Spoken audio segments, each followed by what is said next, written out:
Hi, welcome everybody. ಇವತ್ತು episode number 14ನೇ episode ಅಲ್ಲಿ ನಮ್ ಜೊತೆ ಇರೋದು ಡಾಕ್ಟರ್ ಹಿಮಾಂಶು ಅಕ್ಕ ಮಹಾದೇವಿ ಅಂತ. ಅವರು ರಾಮಯ್ಯನಲ್ಲಿ MBBS ಓದಿದ್ದಾರೆ. ಆಮೇಲೆ ಸ್ವೀಡನ್ ನಲ್ಲಿ ಅವರು ಪೋಸ್ಟ್ ಗ್ರಾಜುಯೇಷನ್ ಇನ್ ಮೆಡಿಸಿನ್ ಮಾಡಿದ್ದಾರೆ. ಅವ್ರು ಏನ್ ಮಾಡ್ತಾ ಇದ್ದಾರೆ, ಅವ್ರ ಅನುಭವಗಳೇನು, ವಿಸ್ತೀರ್ಣವಾದ ಒಂದು ಸಂಚಿಕೆ ಇದು. But first, very interestingly, Himanshu ಅಕ್ಕ ಮಹಾದೇವಿ, ನಿಮ್ ಸೆಕೆಂಡ್ ನೇಮ್ ಬಗ್ಗೆ ಒಂದ್ ಸ್ವಲ್ಪ ನಮ್ಗೆ ಹೈಲೈಟ್ಸ್ ಕೊಡಿ. ಹಲೋ, ಎಲ್ರಿಗೂ ನಮಸ್ಕಾರ. Thanks for having me on this on your show. ಈ ಸೆಕೆಂಡ್ ನೇಮ್ ಮತ್ತು ಸರ್ನೇಮ್ಗಳೇನಿದೆ ಅದ್ರ ಬಗ್ಗೆ ನನಗೆ ಹೆಚ್ಚಿಗೆ ನಂಬಿಕೆ ಇಲ್ಲ. But of course I deny it's existence. ಆದರೆ ಇವತ್ತು ದೈನಿತ್ಯ ಜೀವನದಲ್ಲಿ ಅದು ಅಗತ್ಯ ಇರುತ್ತೆ ಫಾರ್ ಆಲ್ ಫಾರ್ಮ್ಯಾಲಿಟೀಸ್. ಫೇಸ್ಬುಕ್ಕಲ್ಲೂ ಕೇಳುತ್ತೆ, ನಿಮ್ಗೆ ಇನ್ನೊಂದು ಹೆಸರು ಕೊಡಲೇಬೇಕಾಗತ್ತೆ. ಹಾಗಾಗಿ I chose Akkamadevi is my mother's name. ನಮ್ಮ ತಾಯಿ ಹೆಸರು ಅಕ್ಮಾದೇವಿ. ಸೊ ಏನು, ತಂದೆ ಹೆಸರಿರೋದು ಪೇಟ್ರಿಯಾರ್ಕಲ್ ಸಿಸ್ಟಮ್ಗಳ ಒಂದು ಪದ್ಧತಿ. ನಾವು ಈ ಪೇಟ್ರಿಯಾರ್ಕಿ ಸಿಸ್ಟಮ್ನ ವಿರುದ್ಧವಾಗಿ ನಡೀಲಿಕ್ಕೆ we have chosen something more natural, and hence I have my mother's name. ಒಂದು ಇಂಗ್ಲೀಷಲ್ಲಿ ಗಾದೆ ಇದೆ, mother is the truth, father is an opinion ಅಂತ. So I just followed that. Right, great. I think this is a fabulous opening. ಅಂದ್ರೆ test match ಶುರು ಆದಾಗ್ಲೇ first sentence ಅಲ್ಲೇ ಒಂದ್ ಸಿಕ್ಸರ್, ನೆಕ್ಸ್ಟ್ ಬಾಲ್ ಅಲ್ಲೇ ಒಂದ್ 4, and that to this is a test match. It's a great beginning, Himanshu. So first ಹೆಂಗೆ ಅಂದ್ರೆ, when did you say I want to become a doctor? ಯಾವಾಗ ನಿಮ್ಗೆ ಅದು ಫಸ್ಟ್ ಸ್ಪಾರ್ಕ್ ಬಂತು? ಮೇ ಬಿ ಪ್ರೈಮರಿ ಸ್ಕೂಲಲ್ಲಿ ಬಂದಿದ್ದು. ನಾನು ಪ್ರೈಮರಿ ಸ್ಕೂಲಲ್ಲಿ ಓದ್ತಿದ್ದಾಗಿಂದಾನು ಡಾಕ್ಟರ್ ಆಗಬೇಕು ಅಂತ ಆಸೆ ಇತ್ತು, ಕನ್ವಿಕ್ಷನ್ ಇತ್ತು, and I just followed it. ಯಾಕೆ ಅನ್ನೋದು ನಾನು ನಿಗೂಢವಾಗಿ ಐ ಕೆನಾಟ್ ರಿಯಲಿ ಸೇ, ಕರೆಕ್ಟಾಗಿ ಹೇಳಲಿಕ್ಕೆ ಕಷ್ಟ ಇದೆ ಗೋಯಿಂಗ್ ಬ್ಯಾಕ್ ಇನ್ ಟೈಮ್. ಆದರೆ ನನಗೆ ಯಾವತ್ತು I was fascinated with clinical medicine. ಸುತ್ತಮುತ್ತ ಸುಮಾರು ಡಾಕ್ಟರ್ಗಳನ್ನ ನೋಡ್ತಿದ್ದೆ. ಫ್ಯಾಮಿಲಿಯಲ್ಲಿ ತುಂಬ ಡಾಕ್ಟರ್ಸ್ ಏನಿರಲಿಲ್ಲ, ಆದರೂ ಡಾಕ್ಟರ್ ಹತ್ರ ಹೋಗ್ತಿದ್ದಾಗ I was fascinated by the work they do. ಆಮೇಲೆ ಹೌ ದೇ ಕ್ಯಾನ್ ಚೇಂಜ್, ಯಾವ ರೀತಿ ಮನುಷ್ಯನ ದೈನಿತ್ಯ ಜೀವನದಲ್ಲಿ ಆಗೋ ಸಮಸ್ಯೆಗಳನ್ನ ಹೇಗೆ ಬಗೆಹರಿಸ್ಬೋದು ಅನ್ನೋದೊಂದು ಅದೊಂದು ಕಾಣಿಸ್ತಾ ಇತ್ತು. So that really fascinated me. ಆಮೇಲೆ ಕಲಿತಾ ಬಯಾಲಜಿಕಲ್ ಸೈನ್ಸಸ್, ಲೈಫ್ ಸೈನ್ಸಸ್ ಇವೆಲ್ಲವೂ ಸಾಕಷ್ಟು ಆಕರ್ಷಕವಾಗಿತ್ತು. I was inspired by many scientists. ನಾನು ಬೇಸಿಕ್ಲಿ ನನ್ನ ಫ್ಯಾಮಿಲಿ ಕೂಡ ಅಕಾಡೆಮಿಕ್ ಫ್ಯಾಮಿಲಿಯಿಂದ ಬಂದಿದ್ದೇನೆ. ಮೈ ಫಾದರ್, ಮದರ್ ಎಲ್ಲರೂ ಅಕಾಡೆಮಿಕ್ಸ್. ಹಾಗಾಗಿ ಈ ಸೈಂಟಿಫಿಕ್ ಪರ್ಸ್ಯೂಟ್ ಅನ್ನೋದೇನಿದೆ ಅದು ಒಂದು ಸ್ವಲ್ಪ ಹೆಚ್ಚಾಗಿ ಸುಲಭವಾಗಿ ನನಗೆ ಲಭ್ಯವಿತ್ತು. So probably I got inspired by that. Nice. Hey, so first for the sake of the listeners, ನಾವು ಯಾಕೆ ಹಿಮಾಂಶುನ ಕರೆದಿದ್ದೀವಿ ಅನ್ನೋದು ನಿಧಾನಕ್ಕೆ ಹಂಗೆ ಸೀಕ್ವೆನ್ಸ್ ಬೈ ಸೀಕ್ವೆನ್ಸ್ ರಿವೀಲ್ ಮಾಡ್ತೀವಿ. But Himanshu, he is not a typical doctor. ಅಂದ್ರೆ ಸೆತಾಸ್ಕೋಪ್ ಹಾಕೊಂಡು ಕೋಲ್ಗೇಟ್ ಉಪಯೋಗಿಸಿ ಅಂತ ಹೇಳ್ತಿಲ್ಲ, ಅದಕ್ಕೆ ಟಿಪಿಕಲ್ ಡಾಕ್ಟರ್ ಅಲ್ಲ ಅಂತ ಹೇಳ್ತಿಲ್ಲ ಅದು. But he is working for medicine Sans frontier ಅನ್ನೋ ಒಂದು ಸಂಸ್ಥೆಗೆ ಅವರು ಕೆಲಸ ಮಾಡ್ತಾ ಇದ್ದಾರೆ. ಫಸ್ಟಿಗೆ ಹಿಮಾಂಶು, ಇದನ್ನ ಪಕ್ಕಾ ಫ್ರೆಂಚ್ ಸ್ಟೈಲ್ ಅಲ್ಲಿ ಪ್ರೊನೌನ್ಸ್ ಮಾಡಕ್ ಬರುತ್ತಾ ನಿಮ್ಗೆ? ಮೆಡಿಸಿನ್ ಸಾನ್ಸ್ ಫ್ರಾಂಟಿಯರ್ ಹೆಂಗೆ ಹೇಳ್ರಿ ಏನಾದ್ರು ಒಂದ್ ಸ್ವಲ್ಪ. ಇಲ್ವಾ? ಖಂಡಿತ ನನಗೆ ಫ್ರೆಂಚ್ ಅಲ್ಲಿ ನನಗೆ ಇದಕ್ಕೆ ಹೇಳಲಿಕ್ಕೆ ಬರೋದಿಲ್ಲ. ಪ್ರತಿ ಸತಿ ಹೇಳಿದಾಗ ಅದನ್ನ ಯಾರು ಕರೆಕ್ಟ್ ಮಾಡ್ತಾರೆ, ಅದಂಗಲ್ಲ ಹೀಗೆ ಅಂತ. ನಮಿಗೂ ಯಾರಿಗೂ ಫ್ರೆಂಚ್ ಅಚ್ಚ ಕನ್ನಡದಲ್ಲಿ ಟ್ರೈ ಮಾಡೋಣ. ಇವಾಗ ಭೂಸಾ ಸಾಹಿತ್ಯ ಅಂತ ಮಾಡಿದ್ರಲ್ವಾ, ಬೂರ್ಶ್ವಾ, ಇದನ್ನ ಆ ತರ ಅಚ್ಚ ಕನ್ನಡದಲ್ಲಿ ಹೇಳೋಣ. ಆಲ್ರೈಟ್. ಸೊ ಸೀರಿಯಸ್ ಆಗಿ, ಮೆಡಿಸಿನ್ ಸ್ಯಾನ್ಸ್ ಫ್ರಾಂಟಿಯರ್ ಅಂತಾರಲ್ವಾ, ಅಂದ್ರೆ ಡಾಕ್ಟರ್ಸ್ ವಿತೌಟ್ ಬಾರ್ಡರ್ಸ್ ಅಥವಾ ಮೆಡಿಸಿನ್ ವಿತೌಟ್ ಬಾರ್ಡರ್ಸ್, ಏನಿದು? ಇಂಗ್ಲಿಷಲ್ಲಿ ನಮ್ಮ ಸಂಸ್ಥೆ ಹೆಸರು ಡಾಕ್ಟರ್ಸ್ ವಿತೌಟ್ ಬಾರ್ಡರ್ಸ್. ಇದು ಒರಿಜಿನಲ್ ಹೆಸರು, ಮತ್ತೆ ಅಂತಾರಾಷ್ಟ್ರೀಯ ಹೆಸರು Medecins Sans Frontieres. More commonly known as MSF ಇನ್ನೂ ಭಾಳ ಜನಕ್ಕೆ ಅರ್ಥ ಆಗುವಂಥ ಪದ. ಇದು 70 ದೇಶಗಳಲ್ಲಿ ಕೆಲಸ ಮಾಡೋದ್ರಿಂದ ಹಲವಾರು ಬೇರೆ ಬೇರೆ ಭಾಷೆಗಳಲ್ಲೂ ಇದಕ್ಕೆ ಹೆಸರು ಬಂದಿದೆ. ಸೊ ಇಂಗ್ಲಿಷ್ ರಾಷ್ಟ್ರಗಳ ಕೆಲಸ ಮಾಡೋದ್ರಿಂದ ಅದು ಡಾಕ್ಟರ್ಸ್ ವಿತೌಟ್ ಬಾರ್ಡರ್ಸ್ ಅಂತ ಹೆಸರು ಪಡೆದಿದೆ. ಅರಬಿಕ್ ದೇಶಗಳಲ್ಲಿ ಅದರದೇ ಆದ ಹೆಸರಿದೆ. ಉರ್ದು ಅರಬಿಕ್ ಹೆಚ್ಚಿಗೆ ಇರುವಂಥ ದೇಶದಲ್ಲಿ ಡಾಕ್ಟರ್ ಬಗೇರ್ ಸಹತ್ ಅಂತ ಕರೀತಾರೆ. ಸೊ ನಾರ್ದರ್ನ್ ಯುರೋಪಲ್ಲಿ ಡಚ್ ನೇಮ್ ಸ್ವಲ್ಪ ಪಾಪ್ಯುಲರ್ ಇದೆ, ಆಸ್ಟರ್ ಝಾಂಡರ್ ಗ್ರೋಸೆನ್ ಅಂತ. So it is known by different names across the world. Medicine science frontier ಒಂದು, ನಾಮ ಹಲವು. ಎಸ್. Okay, good. ಹಾ, ಸೊ ಡಾಕ್ಟರ್ ಹಿಮಾಂಶು, ಇದು ಹೇಳಿ ಸರ್. ರೆಡ್ ಕ್ರಾಸ್ಗೆ ಇದಕ್ಕೂ ಏನು ವ್ಯತ್ಯಾಸ, ಏನು what is the difference? Very nice question. Red cross ಇನ್ನು ಬಹಳ ಹಳೆ ಸಂಸ್ಥೆ, ಬಹುಶಃ 1920s ಅಲ್ಲಿ ಯಾವಾಗಲೂ ಅದು ಶುರು ಆಗಿದ್ದು. ಇವತ್ತಿನ ಮಟ್ಟಕ್ಕೆ red cross is works more with governments, ಸರ್ಕಾರಗಳ ಜೊತೆ, ಸರ್ಕಾರಗಳ ಒಂದು ಕೋಆಪರೇಷನ್ ಇಂದ ಕೆಲಸ ಮಾಡುತ್ತೆ. It is a quasi intergovernmental organisation. ಈಗ WHO ವರ್ಲ್ಡ್ ಹೆಲ್ತ್ ಆರ್ಗನೈಸೇಷನ್ ತಗೊಂಡ್ರೆ, ಅಥವಾ ಸಂಯುಕ್ತ ರಾಷ್ಟ್ರಗಳು united nations, that is intergovernmental organisation, ಸರ್ಕಾರಗಳು ಕೂಡಿ ಸೇರಿ ಮಾಡಿದಂಥ ಸಂಸ್ಥೆ. ರೆಡ್ ಕ್ರಾಸ್ ಸ್ವಲ್ಪ ಭಿನ್ನವಾಗಿದೆ, ಸರ್ಕಾರಗಳ ಜೊತೆ ಕೆಲಸ ಮಾಡುವಂಥ ಒಂದು ಸಾರ್ವಜನಿಕ ಸಂಸ್ಥೆ, ಒಂದು NGO ಆಗಿದೆ. ಮೆಡಿಸಿನ್ಸ್ ಸಾನ್ಸ್ ಫ್ರಂಟಿಯರ್ಸ್ ಅಥವಾ MSF we work despite the government, ಅಂದರೆ ಸರ್ಕಾರಗಳಿಗಿಂತಲೂ ಇಂಡಿಪೆಂಡೆಂಟ್ ಆಗಿ ಕೆಲಸ ಮಾಡುವಂಥ ಸಂಸ್ಥೆ. ಸೊ ಇದು ಒಂದು principal important difference between red cross and MSF is MSF works independent of every other organisation.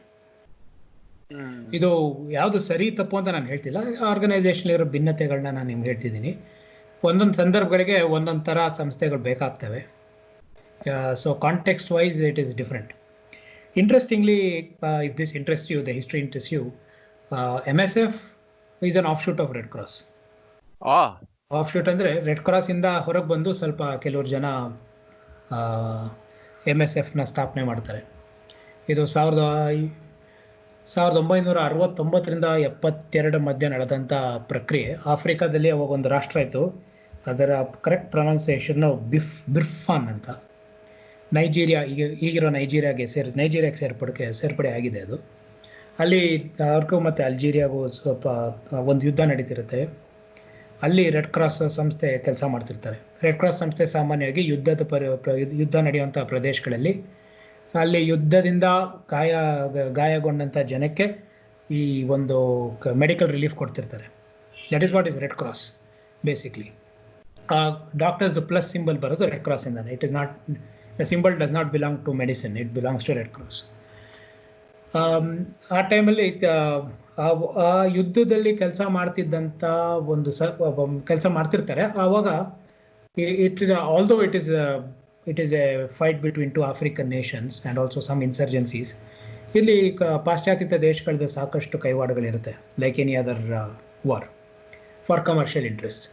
So ಆ ಒಂದು ಸಮಯದಲ್ಲಿ ಏನಾಗುತ್ತೆ, ಈ ಕಾರಣಾಂತರಗಳಿಂದ ಅಲ್ಲಿ ನಡೀತಿರೋ ಒಂದಷ್ಟು ಅನ್ಯಾಯಗಳಿದೆ, ಜನಕ್ಕೆ ನಡೀತಿದ್ದಂಥ ಅನ್ಯಾಯಗಳನ್ನ ರೆಡ್ ಕ್ರಾಸ್ ನೋಡ್ತಾರೆ. ಅದನ್ನು ಹೇಳಲಿಕ್ಕಾಗೋದಿಲ್ಲ. They cannot speak out because they would be associated with some governments. ಅಂದರೆ ಅವ್ರ ಜೊತೆ ಸೇರಿ ಅನ್ಯಾಯ ಮಾಡ್ತಿದ್ದಾರೆ ಅಂತಲ್ಲ, ಅವ್ರದ್ದು ಫಂಡಿಂಗು ಮತ್ತು ಬೇರೆ ಬೇರೆ ಒಂದಷ್ಟು ಪ್ರೆಷರ್ಗಳಿರುತ್ತೆ. So they can't speak out. So ಅಲ್ಲಿ ನಡೆಸುವಂಥ ಆ ಒಂದು ಸಂದರ್ಭದಲ್ಲಿ ಒಂದು ಸಂದಿಗ್ಧ ಪರಿಸ್ಥಿತಿ ಉಂಟಾಗುತ್ತೆ. Some people in the field think they should go beyond medicine. ಇಲ್ಲಿ ನಾವು ಗಾಯಾಳುಗಳಿಗೆ ನಾವು ಚಿಕಿತ್ಸೆ ಕೊಡೋದಕ್ಕಿಂತ ಹೆಚ್ಚಿಗೆ ಹೋಗಿ ಜನರಿಗೆ ಆಗ್ತಿರುವಂತಹ ಅನ್ಯಾಯ, ಸಾಮಾನ್ಯ ಜನರಿಗೆ ಆಗ್ತಿರುವಂಥ ಅನ್ಯಾಯ, ಮತ್ತು ಅನ್ಯಾಯ ಅಂದರೆ ಲ್ಯಾಕ್ ಆಫ್ ಫೆಸಿಲಿಟೀಸ್ ಮತ್ತು ಯುದ್ಧದಿಂದ ನಡೀತಿರುವಂತಹ ಸಮಸ್ಯೆಗಳ ಬಗ್ಗೆ ಪ್ರಚಾರ ಮಾಡಬೇಕು, ಇದನ್ನು ಹೇಳಬೇಕು, ಇದು ಸ್ಟೋರಿ ಶುಡ್ ಬಿ ಟೋಲ್ಡ್ ಅಂತ ಒಂದು ಆರ್ಗ್ಯುಮೆಂಟ್ ಬರುತ್ತೆ. But organisationally they have differences. ಇಲ್ಲ, ನಾವು ಇದನ್ನು ಹೆಚ್ಚಿಗೆ ಪ್ರಚಾರ ಮಾಡಿದಷ್ಟು ನಮಗೆ ಕೆಲಸ ಮಾಡ್ಲಿಕ್ಕೆ ಕಷ್ಟ ಆಗುತ್ತೆ, ನಮ್ಮನ್ನು ಇಲ್ಲಿಂದ ಒದ್ದೋಡಿಸ್ಬೋದು, ಅವಾಗ ಜನರಿಗೆ ತಲುಪಲಿಕ್ಕೆ ಕಷ್ಟ ಆಗುತ್ತೆ ಅನ್ನೋದು ಒಂದು ಆರ್ಗ್ಯುಮೆಂಟ್ ಬರುತ್ತೆ. Not that Red Cross was in hand in glove with any of this oppressors, ಅದಲ್ಲ. ಬಟ್ ಸ್ಟ್ರಾಟಜಿಕ್ ರೀಸನ್ಸ್ಗೆ ಅವ್ರು ಮಾತಾಡಲಿಕ್ಕೆ, ಈಗ ನಮ್ಮ ಸರ್ಕಾರದಲ್ಲಿ ಬೇಕಾದ ಜನ ಅಧಿಕಾರಿಗಳಿರ್ತಾರೆ, ತುಂಬ ಪ್ರಾಮಾಣಿಕವಾಗಿ ನಿಷ್ಠೆಯಿಂದ ಕೆಲಸ ಮಾಡಿರ್ತಾರೆ, ಆದರೆ ಅವ್ರು ಮಾತಾಡೋಕ್ಕಾಗಲ್ಲ because of other issues, other strategic issues. ಹೇಳಲಿಕ್ಕಾಗೋದಿಲ್ಲ ಆಗೋ ಅನ್ಯಾಯಗಳು. ಇದೆಲ್ಲ ಗೊತ್ತಿದೆ ನಿಮಗೆ. ಅವರೆಲ್ಲ ರಿಟೈರ್ ಆದ್ಮೇಲೆ ಬಂದು ಒಂದು ಬುಕ್ ಬರೀತಾರೆ ಅಥವಾ ಒಂದು ಮೀಡಿಯಾ ಪ್ರೆಸ್ ರಿಲೀಸ್ ಮಾಡ್ತಾರೆ, ಏನೋ ಒಂದು ಸೆನ್ಸೇಷನ್ ಮಾಡ್ತಾರೆ. ಸೊ ಇದೇ ಥರ ಒಂದು ಸ್ಥಿತಿ ಡಾಕ್ಟರ್ಗಳಿಗೆ ಅಲ್ಲಿ ಎದುರಾಗುತ್ತೆ.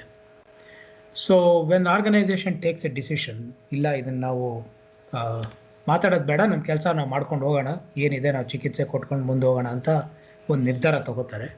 ಅವಾಗ ಕೆಲವರು ಈ ಭಿನ್ನಾಭಿಪ್ರಾಯ ಇದ್ದಂಥವ್ರು, ಇವತ್ತಿನ ರೆಬೆಲ್ಸ್ ಅಂತ ಏನು ಕರಿತೀವಿ, one particular doctor and one journalist, ಇವರಿಬ್ಬರು ಹೊರಗೆ ಬರ್ತಾರೆ.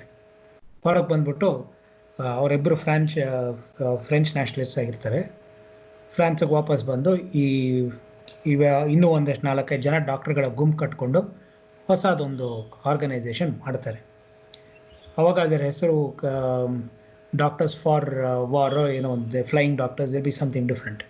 And a group of 13 or 15 people get back into the same place after telling the stories, collecting some money to serve the people who are affected. They get into a humanitarian cause. And by end of the war, this particular group would have made a positive impact on humanity than anybody else. And hence, a new organization by the end of the war, around 1972, a new organization will be formed. So ಅದಕ್ಕೆ medicine Sans Frontières ಅಂತ ಹೆಸರು ಬರುತ್ತೆ. And since then, ಇವಾಗ 2020 ಇದ್ದೀವಿ, 70 ದೇಶಗಳಲ್ಲಿ ಈಗ ಕೆಲಸ ಮಾಡ್ತಾ ಇದೆ. It is grown to be the world's largest NGO, the world's wealthiest NGO, and the largest non-government or private medical provider in the world. Awesome. It is also won the Nobel Peace Prize, right? Which maybe others have. Yes. 99. Okay, so MSF gets a Nobel Prize. So Himanshu, tell me, ನೀವು BMW ಹತ್ಬಿಟ್ಟು ಒಂದು super speciality ಹಾಸ್ಪಿಟಲ್ಗೆ ಹೋಗಿ ಮನೆಯಲ್ಲೇ ಒಂದು ATM ಇಟ್ಕೊಂಡು blank pen ಅಲ್ಲಿ prescription ಬರೆಯೋದ್ ಬಿಟ್ಟು medicine sans frontier, doctors without borders ಯಾವಾಗ ಸೇರ್ಕೊಂಡ್ರಿ, ಹೆಂಗ್ ಸೇರ್ಕೊಂಡ್ರಿ? BMW ಕಾರ್ ಇನ್ನೂ ಇದೆಯಾ? ಇಲ್ಲ, BMW ಕಾರ್ ಇಲ್ಲ. ನಾನು HK ಯೂಸ್ ಮಾಡೋದು ಒಂದು ಬೈಸೈಕಲ್. ಬಟ್ ಎನಿವೇ, ಇದಕ್ಕೆ I think the roots of this choice does not ಲೈ ಇನ್ MSF. ಆದರೆ ನಾನು ಬಹುಶಃ ಬೆಳೀತಿದ್ದ ದಿನಗಳಿಂದನೇ, ಚಿಕ್ಕಂದಿಂದಲೇ ಸ್ವಲ್ಪ ನನಗೆ ಸಮಾಜವಾದ ಮತ್ತು ಗಾಂಧಿ ತತ್ವಗಳಲ್ಲಿ ಬಹಳ ನಂಬಿಕೆ ಹೆಚ್ಚಾಗ್ತಾ ಬಂತು. ಅವರಿಂದ ಪ್ರೇರಿತರ ಆಗಿದ್ದೆ. Both socialism and Gandhian philosophy has influenced me. So I think that has also applied ಅಥವಾ influenced my medical practice. Mahatma Gandhi ಒಂದು ಕಡೆ ಹೇಳ್ತಾರೆ, ಈ ಲೆಪ್ರಸಿ ಬ್ಯಾಕ್ಟೀರಿಯಾ ರಿಸರ್ಚ್ ಇನ್ಸ್ಟಿಟ್ಯೂಷನಲ್ಲಿ ಒಂದ್ಸತಿ, ಯಾವುದೇ any scientific pursuit should benefit the poorest and the most wretched ಅಂತ. ಈ ನಾವೇನಿವತ್ತು ಸಮಾಜದ ಕಡೆ ಮನುಷ್ಯ ಅಂತ ಕರಿತೀವಿ, ಅದರ ಪರಿಕಲ್ಪನೆ ಯಾರಿಗೂ ಇಲ್ಲ. But it is a concept, ಸಮಾಜದ ಕಡೆ ಮನುಷ್ಯ ಅಂತ. ಅವರಿಗೆ ಆ ಮನುಷ್ಯನಿಗೆ ಯಾವಾಗ ಈ ಸೈನ್ಸ್ ಆ್ಯಂಡ್ ಮೆಡಿಸಿನ್ ತಾಕತ್ತೋ ಆವಾಗಲೇ it is of any use. So this is what I have been I also believe in, and hence I have pursued application of medicine in the realm of society and community. So ಹಾಗಾಗಿ ನಾನು ನನ್ನ all my choices even before MSF ಸೇರೋಕ್ಕೆ ಮುಂಚೆ ನಾನು ಮಾಡಿದಂಥ ಕೆಲಸಗಳೆಲ್ಲವೂ ಕೂಡ ಸ್ವಲ್ಪ it is been in the realm of social work. Okay, just trying to take a little bit of a detour. ನೀವು MBBS ಮುಗಿಸಿ ಆಮೇಲೆ ಏನ್ ಮಾಡಿದ್ರಿ? What exactly did you do? Did you wait for a while? ಸ್ವೀಡನ್ಗೆ ಹೆಂಗ್ ಹೋದ್ರಿ? Flight ಅಲ್ಲಿ ಹೋದ್ರಿ, ಅದ್ ಗೊತ್ತು, but what happen? Yeah, well, MBBS ಮಾಡೋಷ್ಟೊತ್ತಿಗೆ ನಾನು ನನ್ನ ಗೆಳೆಯರ ಜೊತೆ ಸೇರಿ ಅವಿರತ ಅಂತ ಒಂದು ಸಂಸ್ಥೆ ಸ್ಥಾಪಿಸಿದ್ವಿ. So this was already involved in education, health ಮತ್ತು ಕಲ್ಚರ್ ಆ್ಯಂಡ್ ಲಿಟ್ರೇಚರ್. ಸೊ ಆಗಲೇ ಸಾಕಷ್ಟು ಒಂದು ಸೋಷಿಯಲ್ ಕ್ಯಾಪಿಟಲ್, ಒಂದು ಸೋಷಿಯಲ್ ಮೊಬಿಲೈಸೇಷನಲ್ಲಿ ಒಂದು ಎಕ್ಸ್ಪೀರಿಯನ್ಸ್ ಇತ್ತು. MBBS ಆಗ್ತಿದ್ದ ಟೈಮ್ಗೆ ನಾರ್ತ್ ಕರ್ನಾಟಕಲ್ಲಿ ಒಂದು ಫ್ಲಡ್ಸ್, ಭಾಳ ಭೀಕರವಾದ ಫ್ಲಡ್ಸ್ ಬಂತು, ನಿಮ್ಗೆಲ್ಲರೂ ಗೊತ್ತಿರ್ಬೋದು. ಅಲ್ಲಿ ಅವಿರತ ಮೂಲಕ ಸಾಕಷ್ಟು ಕೆಲಸ ಮಾಡಿದ್ವಿ. We mobilise a lot of money and ಸಾಕಷ್ಟು ಒಳ್ಳೆ ಮೆಡಿಕಲ್ ಆ್ಯಂಡ್ ಇಮಿಡಿಯೇಟ್ ರಿಲೀಫ್, ಕೊನೆಗೆ ಒಂದು ಸ್ಕೂಲು ಕಟ್ಟಿದ್ವಿ. So this was the first thing I did after MBBS was relief work in north Karnataka. So this increased my conviction, increased my my what is ambition of working more in such activities. So ಇದಾದ ನಂತರ ಒಂದು ಚಿಕ್ಕ research ನಂದು ಒಂದು research fellowship ಮಾಡ್ಕೊಂಡಿದ್ದೆ ಅಷ್ಟೊತ್ತಿಗೆ. Basically medical researcher by background. ನನ್ನ masters ಕೂಡ ಮೆಡಿಕಲ್ ರಿಸರ್ಚಲ್ಲೇ ಇರೋದು. ಒಂದು ಚಿಕ್ಕ ರಿಸರ್ಚ್ ಸಂಸ್ಥೆ, ನಾವು ರಿಸರ್ಚ್ ಫಾರ್ ದ ಪೀಪಲ್, ಇದು game of research of people, Karnataka medical research foundation ಅಂತ ಒಂದು ಸಂಸ್ಥೆಯನ್ನು ಮಾಡಿಕೊಂಡೆ. ಇದು ಇಬ್ಬರು ಗೆಳೆಯರ ಜೊತೆ ಗೆಳೆಯರು ಕೂಡ ನನ್ನ ಜೊತೆ ಸೇರಿದ್ರು. ಆದರೆ ಇದು 2009 ಆದಂಥ ಭೀಕರವಾದ ರಿಸೆಷನ್, ನಿಮಗೆಲ್ಲರೂ ಗೊತ್ತಿದೆ, ಗ್ಲೋಬಲ್ ರಿಸೆಷನ್ 2008 ಶುರು ಆಗಿದ್ದು. ಅದಾದ ನಂತರ ನಮಗೆ ಇದ್ರದ್ದು ನಾವು ಜಾಸ್ತಿ ಫಂಡ್ಸ್ ರೈಸ್ ಮಾಡ್ಲಿಕ್ಕೆ ಆಗಲಿಲ್ಲ. So I had to give that up. I gave that social idea of medical research. And then I came across this course in Sweden called International Medicine or International Health, which basically deals with looking at health on an international scale, looking at international determinants of health on a community. And hence ಅದು ಬರೀ 13 ಯೂನಿವರ್ಸಿಟಿಗಳಲ್ಲಿ ಇತ್ತು. ಇವತ್ತು ಕೂಡ ಕೇವಲ 13 university, ಪ್ರಪಂಚಾದ್ಯಂತ 13 ಯೂನಿವರ್ಸಿಟಿಗಳಲ್ಲಿದೆ. So one of the University of Sweden, Uppsala, and it also suited my ideology. Uppsala Sweden is a socialist country, has a socialist base of education. So ಹಾಗಾಗಿ ಅಲ್ಲಿ ಸುಲಭವಾಗಿ ಸಿಕ್ತು, ಇದ್ದಿದ್ದ ಬ್ಯಾಕ್ಗ್ರೌಂಡ್ ಮೆರಿಟಲ್ಲಿ ನನಗೆ ಅಡ್ಮಿಷನ್ ಸುಲಭವಾಗಿ ಸಿಕ್ತು. ಹಾಗಾಗಿ I pursued 2 years of masters. ಅಲ್ಲಿ ಸಂಸ್ಥೆ ಏನಿದೆ, ಉಪ್ಸಾಲಾ ಯೂನಿವರ್ಸಿಟಿಯ ಸಂಸ್ಥೆ, it's called international maternal and child health institute. ಅದು ಸ್ಥಾಪನೆಗೊಂಡಿದ್ದು ಸುಮಾರು 1969-70 ಸೇಮ್ MSF ಟೈಮಲ್ಲಿ. ವಿಯೆಟ್ನಾಂ ವಾರ್ ಟೈಮಲ್ಲಿ ಅದು ಸ್ಥಾಪನೆಗೊಳ್ಳುತ್ತೆ. ಸ್ವೀಡನಿಂದ ಕೆಲವರು ಒಂದು ಮೆಡಿಕಲ್ ಟೀಮ್ ವಿಯೆಟ್ನಾಂ ವಾರಲ್ಲಿ ಕೆಲಸ ಮಾಡ್ಲಿಕ್ಕೆ ಹೋಗ್ತಾರೆ. ವಿಯೆಟ್ನಾಂ ವಾರಲ್ಲಿ ಸಿಕ್ಕಾಕೊಂಡಂಥ ಪ್ರಜೆಗಳಿಗೆ ಕೆಲಸ ಮಾಡ್ಲಿಕ್ಕೆ ಹೋಗ್ತಾರೆ. ಅವ್ರಿಗೆ ಅಲ್ಲಿ they get influence by the issues. And ಅದಕ್ಕೆ ಅಲ್ಲಿ ಬರೋವಂಥ ಸಾಕಷ್ಟು ಪಬ್ಲಿಕ್ ಹೆಲ್ತ್ ಇಶ್ಯೂಸ್ನ ರಿಸರ್ಚ್ ಮಾಡಲಿಕ್ಕಾಗಿ ಈ ಒಂದು ಡಿಪಾರ್ಟ್ಮೆಂಟ್ನ ಸ್ಥಾಪನೆ ಮಾಡ್ತಾರೆ. And that child health. ಇದಕ್ಕೊಂದು ಸಣ್ಣ ಉದಾಹರಣೆ ಕೊಡ್ತೀವಿ. ತಮ್ಗೆಲ್ಲರೂ ಗೊತ್ತಿರ್ಬೋದು, ಹಾಲು 6 ತಿಂಗಳು ಹುಟ್ಟಿದ ತಕ್ಷಣ ಮಗುಗೆ ಎದೆ ಹಾಲು ಮಿನಿಮಮ್ 6 ತಿಂಗಳು ಕೊಡಬೇಕು ಕಡ್ಡಾಯವಾಗಿ ಅಂತ. ಆ್ಯಂಡ್ ನಾವು say compulsory breast feeding for 6 months, which is most important for survival of the child. ಇದು ಈಗ ಒಂದು ಯೂನಿವರ್ಸಲ್ ಪಾಲಿಸಿ, ನಮ್ಗೆಲ್ರಿಗೂ ಗೊತ್ತಿರೋವಂಥದ್ದು.